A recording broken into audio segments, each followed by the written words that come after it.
जय हिंद दोस्तों, त्यागी trading tips में आपका स्वागत है। दोस्तों, इस वीडियो के अंदर हम बात करने वाले हैं दो कंपनियों के बारे में। यहाँ पर बात होने वाली है एक कंपनी जो लगातार 52 वीक हाई की तरफ जा रही है, लगातार बीच बीच में थोड़ी बहुत गिरावट होती है, ऊपर चली जाती है और ये शेयर थोड़ा सा नीचे की साइड में गिरता है तो और नीचे इस तरीके से जा रहा है। कोई भी अभी तक प्रॉफिट के अंदर नहीं है। दोनों शेयर के बारे में यहाँ पर चर्चा होने वाली है। स्टार्ट करते हैं ओला इलेक्ट्रिक मोबिलिटी से लेकर। ठीक है, तो आज यहाँ पर देखिए 17% की इसके अंदर तेजी बन गई है। तो बड़ा क्वेश्चन है कि 17% की तेजी बनी क्यों है। सवाल सबसे बड़ा यही है कि आज 17% की तेजी इसके अंदर क्यों बन गई। चलिए उसके बारे में यहाँ पर चर्चा कर लेते हैं। तो सबसे पहले तो गिरावट का कारण ही आपको मालूम है कि जब कंपनी की लिस्टिंग हुई थी उस समय कंपनी का मार्केट शेयर होता था 50%। उसके बाद इतने सारे कॉम्पिटिटर आ गए, घटते घटते 20-25% तक नीचे तक इसका मार्केट शेयर पहुंच गया। जब से लिस्टिंग हुई है अभी तक कंपनी ने प्रॉफिट नहीं दिखाया है। हाँ, बीच बीच में रेवेन्यू के अंदर अच्छा खासा जंप हुआ, लेकिन क्योंकि मार्केट शेयर घट गया उसके बाद रेवेन्यू के अंदर भी गिरावट हो गई। ठीक है, तो अभी कैसे रिजल्ट्स आए हैं, रिजल्ट्स के अंदर क्या चीज़ अच्छी हुई है। ऐसा नहीं कि अब देखिए यहाँ पर रिजल्ट्स देखने के बाद आप कहें कि नहीं बस अब तो 46 रुपये में खरीद लूँगा और अब तो यहाँ से तेज़ी बनती ही चली जाएगी। नहीं, वो बिल्कुल बात सही नहीं होगी। हाँ, कुछ अच्छा हुआ है, सब कुछ अच्छा नहीं हुआ, कुछ अच्छा हुआ है। गिरावट पर, बड़ी गिरावट पे कुछ अच्छा हो जाए तो एक अच्छी बात होती है। दूसरा क्या है कि जब बड़ी गिरावट होती है तो एक रिटेल निवेशक भी एवरेज बनाता है, बड़ा प्लेयर भी एवरेज बनाता है और जो बड़ा प्लेयर होता है वो ढूंढता है कि क्या यहाँ पर अपॉर्चुनिटी मिल सकती है। देखिए, अपॉर्चुनिटी की यहाँ पर बात करते हैं तो अपॉर्चुनिटी बहुत है, यहाँ पर बड़ी है, लेकिन कंपनी काम अगर करेगी तब।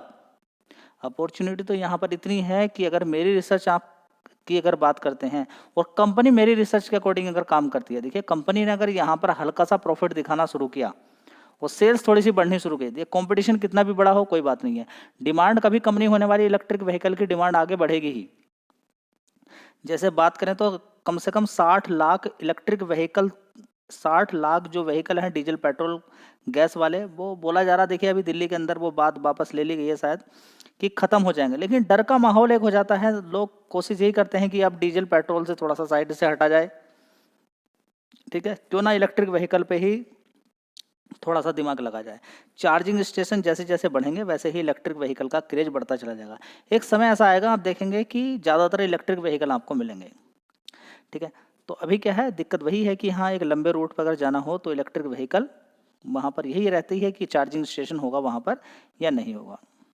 ठीक है, तो देख लेते हैं क्या इंपॉर्टेंट पॉइंट है। एक चीज़ और देख लीजिए, यहाँ पर जब गिरावट हो जाती है तो कंपनी का मार्केट कैप बहुत कम हो जाता है। इस समय 18,000 करोड़ का मार्केट कैप इस कंपनी का हो चुका है। ठीक है, तो एक अच्छी बात है। यहाँ पर यही एक बड़ा प्लेयर सोच रहा है कि आने वाले टाइम में अगर ये अच्छा कुछ करती है कंपनी तो क्या यहाँ से 300 रुपये तक जो जोमेटो ने दिया है वह मिल पाएगा, क्या नहीं मिल पाएगा, सवाल बड़ा है।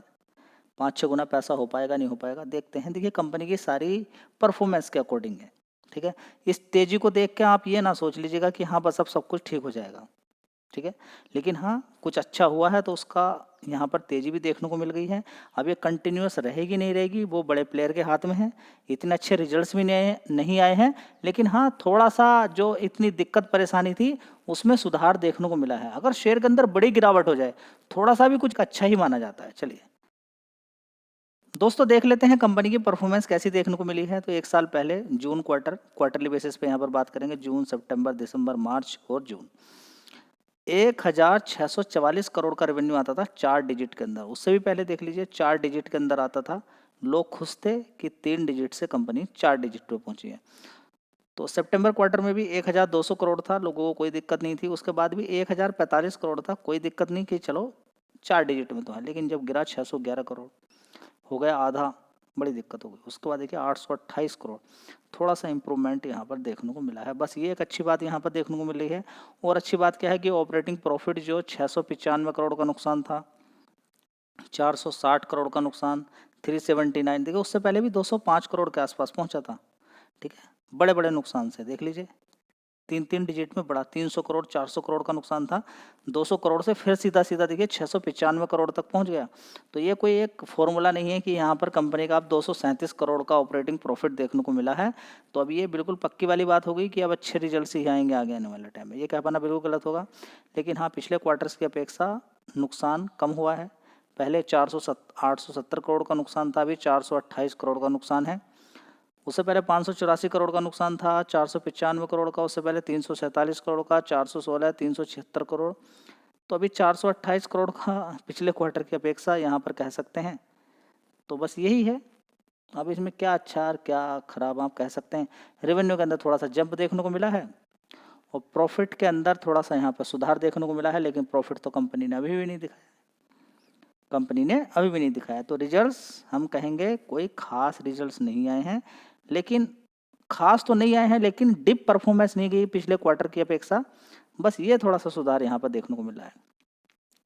यहाँ पे लगातार बिकवाली चल रही थी एफआईएस की। देखिए माल बेचा जा रहा था। यहाँ पे देखिए एफआईएस की हिस्सेदारी थी 4.18%, घटकर 2.11% रह गई। उसके बाद देखिए अब 2.89%, थोड़ा सा बड़ा है, ठीक है, लेकिन डीआईज लगातार बिकवाली कर रहे हैं।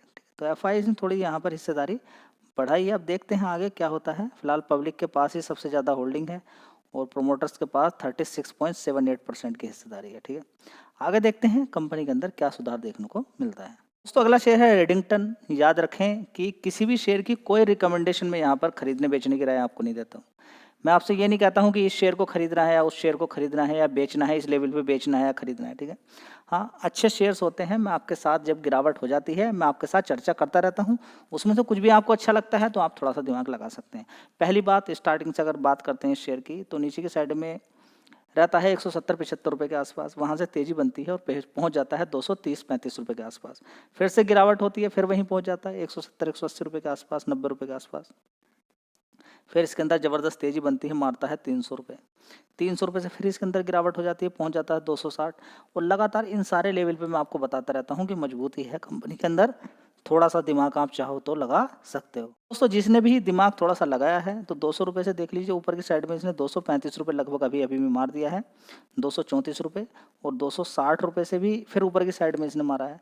तो मौका इसके अंदर मिलता रहता है। अभी भी देखेंगे ऊपर से गिर के 234 रुपये से गिर के नीचे की साइड में इसने कितना लो बनाया है, यहाँ पर आप देख सकते हैं कितना, 296। और 296 रुपये से आज देखिए इसने तेजी दिखाई है। 296 से कितनी, लगभग 4% के रिटर्न इसने फिर बना के दे दिए। ज़बरदस्त वॉलेटिलिटी रहती है। उसके पीछे का कारण यही है कि इस कंपनी के अंदर 60% की हिस्सेदारी है किसकी, एफआईएस की। दोस्तों कंपनी के रिजल्ट्स भी काफ़ी शानदार आए थे, उस वजह से भी इफेक्ट पड़ता है। कंपनी का बिजनेस भी काफ़ी शानदार है, ठीक है। तो बड़ी गिरावट के बाद बड़ी तेजी, आज का लो आप देखेंगे तो 297 था। कितना, 297। अब 297 से सीधा सीधा कितना मार दिया, 309 मार दिया। तो इस शेयर पर अगर आप थोड़ा सा ध्यान देते हैं तो पैसा बनने की पॉसिबिलिटी बनती रहती है। आज तक किसी को इसने नुकसान नहीं दिया है। पहली बात, इस कंपनी ने देखिए लगातार तेजी तेजी तेजी ऊपर की तरफ इस कंपनी का ट्रेंड जा रहा है। मार्केट कैप 24,000 करोड़ का है। आगे देखते हैं क्या होता है। खरीदना गिरावट पे ही होता है, ये कई बार मैं आपको बता चुका हूँ। तो जो ध्यान देने वाले हैं, थोड़ा सा दिमाग लगा रहे हैं, तो काफ़ी लोगों ने प्रॉफिट इसके अंदर बुक भी किया है और पैसा कमा भी रहे हैं। तो बीच बीच में आप देख सकते हैं कि कंपनी लगातार आपको भंडारा सा बांट रही है, पैसा आपका बना के दे रही है। चलिए इस कंपनी के भी डिटेल एक बार देख लेते हैं। रेडिंगटन की बात करते हैं तो 22,400 करोड़ का रेवेन्यू इस कंपनी ने दिखाया था 1 साल पहले। उसके बाद 21,200 करोड़ का, उसके बाद 24,800 करोड़ का, उसके बाद देखेंगे 26,700 करोड़ का, उसके बाद 26,400 करोड़ का, ठीक है। परफॉर्मेंस देख सकते हैं, बढ़िया है, काफ़ी अच्छी है कंपनी की परफॉर्मेंस। ऑपरेटिंग प्रॉफिट देखेंगे 597 करोड़ का, उससे पहले 602 था, उससे पहले 458 करोड़, उससे पहले 371 करोड़, उससे पहले 459 करोड़। कभी भी जब भी परफॉर्मेंस देखी जाती है तो 5 क्वार्टर की एवरेज देखिए, तो एवरेज से काफ़ी ऊपर है। चलिए अब देखते हैं यहाँ पर कंपनी के अंदर कुछ चीज़ें हुई हैं। देखिए लोग यहाँ पर इस कंपनी पे जो थोड़ा सा मज़ा ढूंढ रहे हैं इस कंपनी के अंदर कि कंपनी का जो प्रॉफिट 403 करोड़ था, क्वार्टरली बेसिस पे 913 करोड़ हो गया। नहीं, इतना नहीं हुआ इस कंपनी का प्रॉफिट, ठीक है, लेकिन इतना नहीं बढ़ा है। आप थोड़ा सा ऑपरेटिंग प्रॉफिट के अकॉर्डिंग देखें। उससे पहले 283 करोड़ था, उससे पहले 217 करोड़ का था, उससे पहले देखेंगे 324 करोड़ का। तो यहाँ पर देखिए अदर इनकम से इस कंपनी को 696 करोड़ का प्रॉफिट देखने को मिला है। नहीं तो 448 करोड़ था, 57 करोड़, इस तरीके से 50 करोड़ के आसपास चल रहा था। वो अचानक ही यहाँ पे देखेंगे थोड़ा सा यहाँ पे 550 करोड़ का ज़्यादा और जंप यहाँ पे देखने को मिला है, तो जिसकी वजह से ये प्रॉफिट आपको बढ़ता हुआ नज़र आ रहा है, ठीक है। तो ऑपरेटिंग प्रॉफिट से आप थोड़ी सी कंपेयर कर सकते हैं, जो एक बढ़िया है। देख लीजिए 497 करोड़, इसको छोड़ दीजिए, उसके बाद देखिए सारा कुछ ठीक है, ओके है, बिल्कुल ठीक है। तो रिजल्ट्स हम बोलेंगे ठीक ही है, रिजल्ट्स में कोई कमी मुझे नज़र नहीं आ रही है। सबसे कमाल की बात यह है कि जो मैं कई बार आपको बता चुका हूँ, इस कंपनी के अंदर एफआईएस कितना होते थे, 38%, कितना 38% जून 2020 के अंदर। कैसे पता लगाएं, तो यही होता तरीका देखिए पता लगाने का। तो उसके बाद देखिए इस कंपनी के अंदर थोड़ी वोलेटिलिटी बढ़ती रहती है, 37 परसेंट से देखिए 60%, उसके बाद सीधा सीधा बढ़ते बढ़ते इस समय देखिए 60% की हिस्सेदारी यहाँ पर है एफआईएस की, और डीआईसी कितनी है 17% की। तो इस शेयर के अंदर वॉलेटिलिटी खूब दिखती रहती है। तो इस चीज़ पर आप थोड़ा सा ध्यान रखें कि एफआईएस की अच्छी होल्डिंग होने की वजह से इस शेयर के अंदर क्या होती रहती है, वॉलेटिलिटी काफ़ी देखने को मिलती रहती है। चलिए, ट्रेंडिंग के अंदर कोई एक न्यूज़ होती है तो मैं आपको उसकी रिसर्च एनालिसिस करके थोड़ी सी बता देता हूँ ताकि आपको इधर उधर ना भटकना पड़े। जेन स्ट्रीट अभी थोड़े दिन पहले ही इस कंपनी ने 37,000 करोड़ रुपया कमाया है हमारे इंडियन मार्केट से। यूएस की कंपनी है। कहाँ की? यूएस की, अमेरिका की कंपनी है। 37,000 करोड़ रुपया कमाया। 4,600 या 800 करोड़ रुपया इसका ब्लॉक कर दिया गया था, 4,400 करोड़ रुपया लगभग। ठीक है, तो अभी कंपनी के यानी कि जेन स्ट्रीट ने डिपॉजिट कर दिया है। ठीक है, कहाँ पर? सेवी के अकाउंट में कितना? 4,843 करोड़ रुपया। ठीक है, तो अब यहाँ पर क्या दोबारा से यहाँ पर ट्रेडिंग होने वाली है? ट्रेडिंग बैन यहाँ पर हटने वाला है या फिर कंटिन्यू रहने वाला है? ठीक है, तो ये एक समझना है। इसकी वजह से देखिए बहुत सारी कंपनियों को बड़ा प्रॉफिट होता था, क्योंकि ये फ्यूचर एंड ऑप्शन के अंदर ज़बरदस्त ट्रेड लेती थी। तो एनएससी बीएससी की बात करें, इन कंपनियों को बड़ा प्रॉफिट होता है।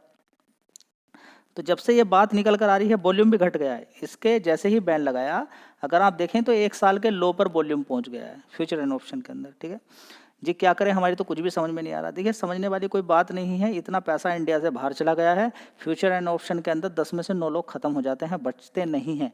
फिर मैं आपको बताता हूँ, सारा पैसा इधर उधर ही जा रहा है। 3 महीने में 37,000 करोड़ रुपया इंडिया का कमा के ले गए। अब ये कुछ पैसा देखिए 4,843 करोड़ रुपया ये सरकार को मिल जाएगा शायद। ठीक है, अब यहाँ पर आप देखेंगे कि क्या ये दोबारा से फिर रिज्यूम होगा ट्रेडिंग या नहीं होगी यहाँ पर, कि पैसा इतना देने के बाद। देखिए 37,000 करोड़ रुपया, देखिए सबसे पहली बात तो आप ये समझिए कि वो 37,000 करोड़ रुपया ज़बरदस्ती किसी से नहीं लिया गया है। क्यों ट्रेड लिया आपने? लेकिन ट्रेड ले भी लिया अगर किसी ने, मान लीजिए धोखे से कोई आ गया, थोड़ा सा लग रहा था, उसको मैं सीख सकता हूँ, लेकिन बहुत ज़्यादा मैनिपुलेशन हो जाए, एकदम तेजी गिरावट, उसमें क्या पैसा चला जाता है। ठीक है, और वही हुआ है पिछले कुछ समय में। बहुत ज़बरदस्त एक्सपायरी वाले दिन एकदम तेजी, एकदम गिरावट, एकदम तेजी। उसमें कुछ फ्यूचर एंड ऑप्शन को शॉर्ट करने वाले लोग रहते हैं, वो नुकसान यहाँ पर लेकर चले गए होंगे। बड़ा नुकसान उनको हुआ होगा कि एकदम से ही तेजी गिरावट, फिर एक्सपायरी ऊपर हो जाना। ठीक है, तो थोड़ा सा ध्यान रखें इस चीज़ पर। क्या होगा नहीं होगा वो मालूम नहीं है, अब देखते हैं सेबी क्या करता है, लेकिन उसकी वजह से एक शेयर के अंदर तेजी बन गई है, उसको मैं आपको बता देता हूँ।